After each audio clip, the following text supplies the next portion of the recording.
I'm adopted, and my biological mother was 17, and so was my biological father.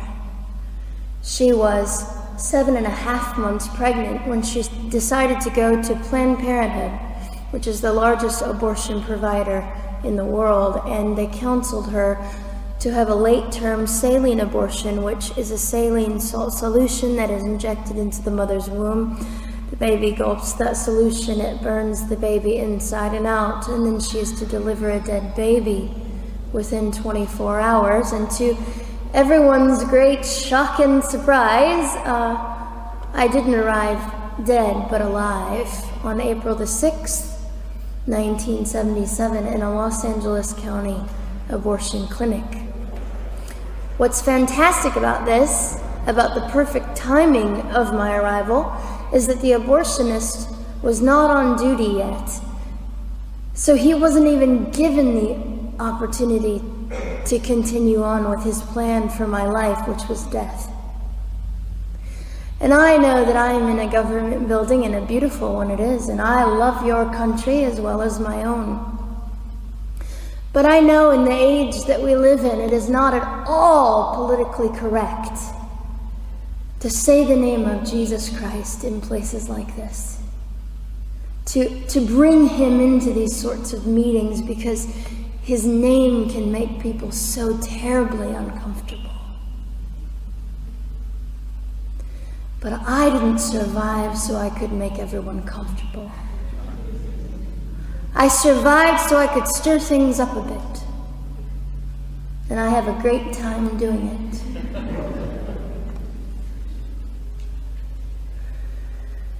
And so I was delivered alive, as I've already said, after 18 hours. I should be blind, I should be burned, I should be dead. And yet I'm not. You know what is fantastic vindication is the fact that the abortionist had to sign my birth certificate. So I know who he is. And it also says, for any skeptic listening, on my medical records, born during saline abortion. Ha! They didn't win. I've done some research on the man that performed the abortion on me. And his clinics are the largest chain of clinics in the United States of America, and they gross $70 million a year. I read a quote from him at some point several years ago, and he said, "I have aborted over 1 million babies, and I consider it my passion." I tell you these things because, listen, ladies and gentlemen,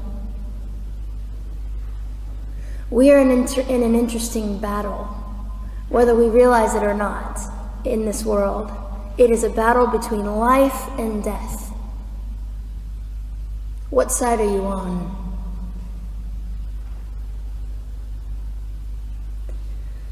So a nurse called an ambulance and had me transferred to a hospital, which is absolutely miraculous. Generally, the practice at the time, and up until 2002, was, in my country, was to end the life of an abortion survivor by strangulation, suffocation, leaving the baby there to die, or throwing the baby away.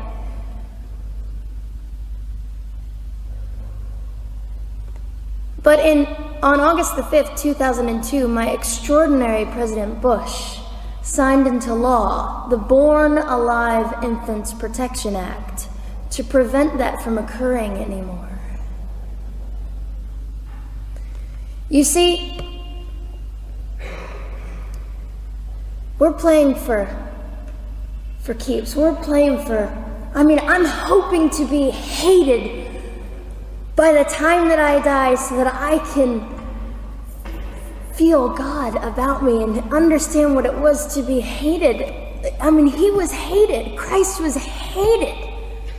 And not that I look forward to being hated, but I know along my journey, I know I'm already hated because I declare life. I say, you didn't get me. The silent Holocaust didn't win over me. And my mission, ladies and gentlemen, among many things, is this: to infuse humanity into a debate that we have just compartmentalized and set on a shelf and said it is an issue. We have removed our emotions. We are becoming harder. Do you really want that? How much are you willing to take, and how much are you willing to risk to speak the truth in love and graciousness and stand up and at least be willing to be hated? Or at the end of the day, is it all about you or me? And so, after that, I was placed in an emergency foster care home where they decided they didn't like me very well, and as I'm fond of saying, I don't know how you could not adore me right from the start.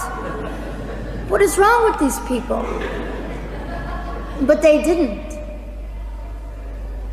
You see, I've been hated since conception by so many, and loved by so many more, but most especially by God. I'm his girl. You don't mess with God's girl. I got a sign on my forehead that says, you better be nice to me because my Father runs the world.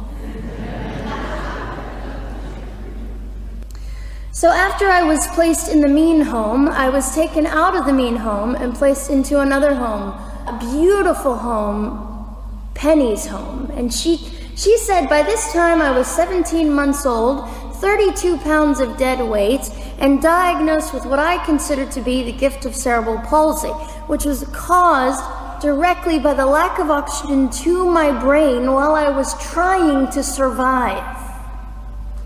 Now, I am just compelled to say this.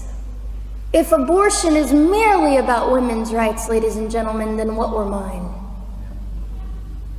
There was not a radical feminist standing up and yelling about how my rights were being violated that day. In fact, my life was being snuffed out in the name of women's rights.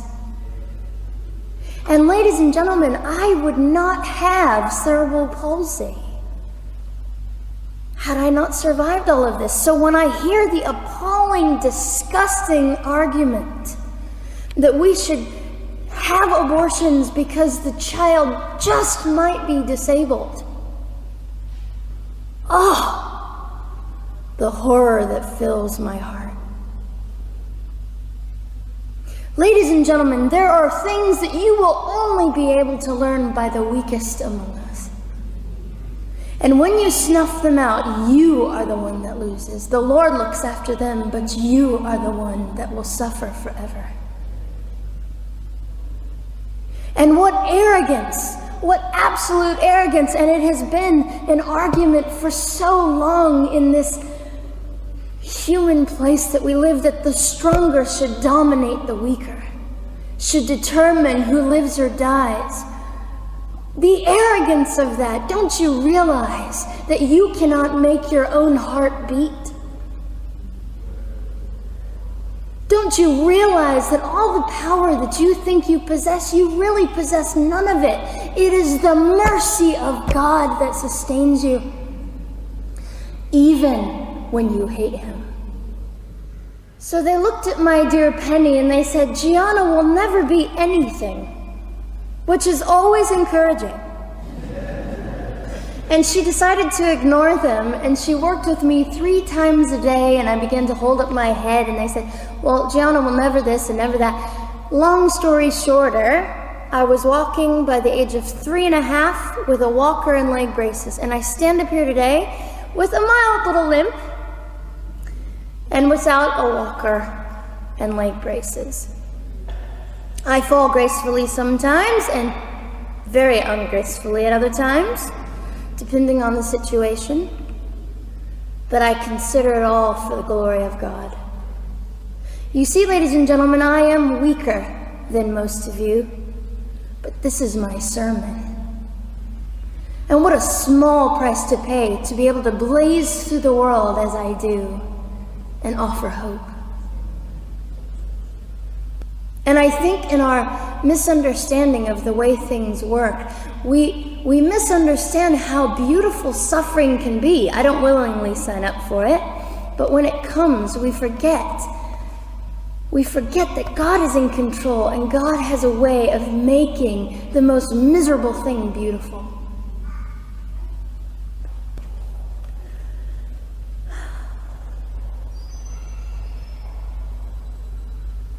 I have met my biological mother. I have forgiven my biological mother. I am a Christian.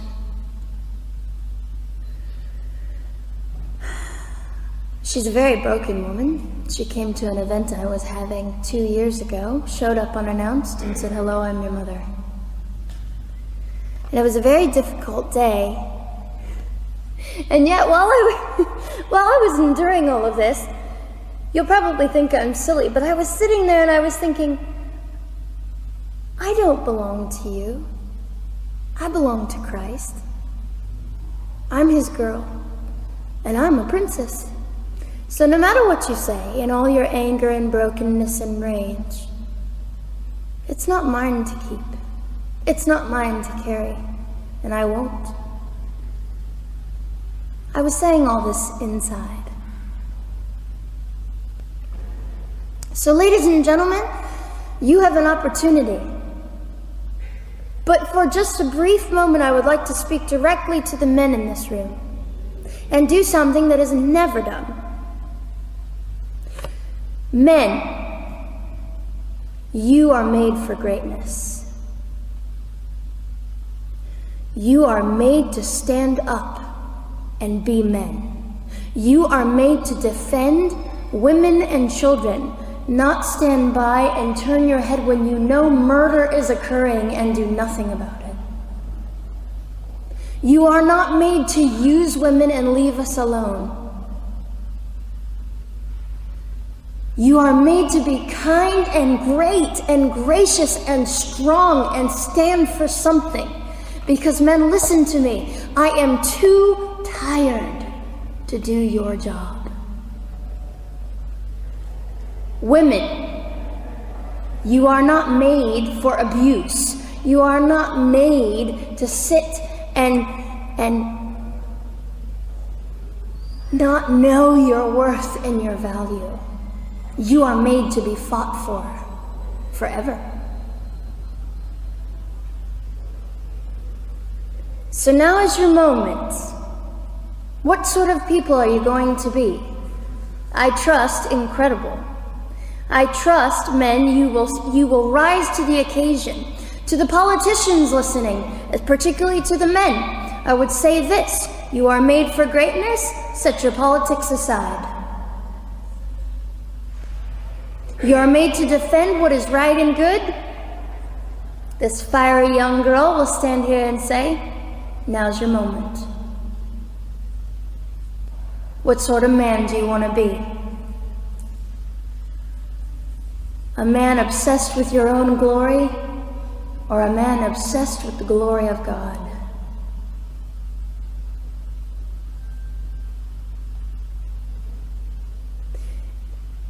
It's time to take a stand, Victoria. This is your hour. God will assist you. God will be with you. You have the opportunity to glorify and honor God in 2008. I'll just end with this. Some of you might be slightly annoyed that all I keep doing is talking about God and Jesus. But how on earth can I walk about limping through this world and not give all my heart and mind and soul and strength to the Christ who gave me life? So if you think I'm a fool, it's just another jewel in my crown. My whole intent in living here is to make God smile. I hope some of this made sense. It just came from my heart. God bless and keep you.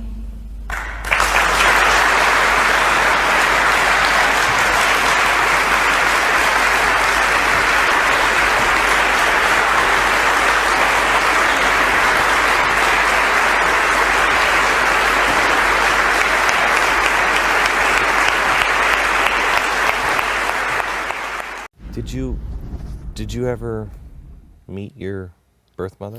I did. Would you like to know that story? I would. I was at an event one day speaking, and it's my habit to greet people afterward, and a woman came up and said, "Hi, I'm your mother."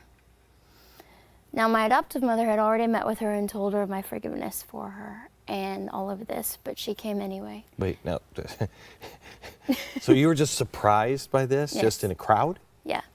"Hi, I'm your mother." And I just felt like the universe was just crushed. I mean, I just felt like, oh my gosh, oh my gosh, oh my gosh. And I just called on the name of Jesus in my heart, Jesus, Jesus, and I just looked at her and I said, "Ma'am, you must need to know that I forgive you. I don't want your forgiveness." "Ma'am, She said that? Mm-hmm. I'm a Christian, and you must need to hear that I forgive you." "I don't want it. I don't want your forgiveness. You're a father, and you're this, and you are an embarrassment to this family." And Oh my gosh. but our battle is not against flesh and blood. She's not who I fight against. No, I forgive her, and so. You have had one incredible life. You haven't heard any of it, really.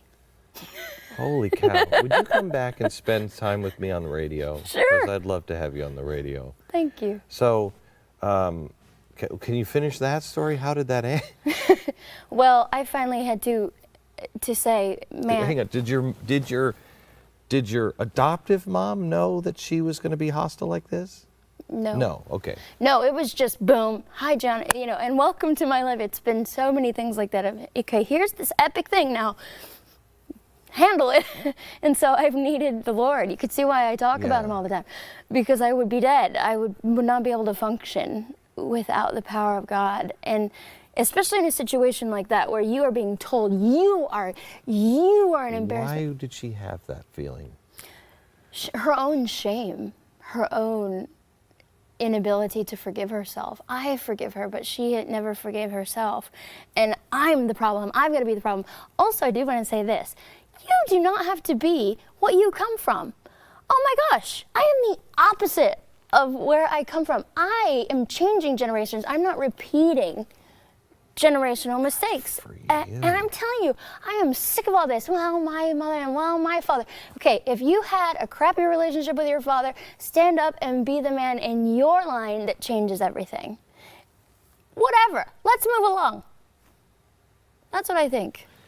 That is really hard to do. Are we Americans? What is our heritage? God. Yeah, and also people that went through hell, and they laughed at the terrors of hell. That is my heritage. I want to remind this nation of who we really are and live it out.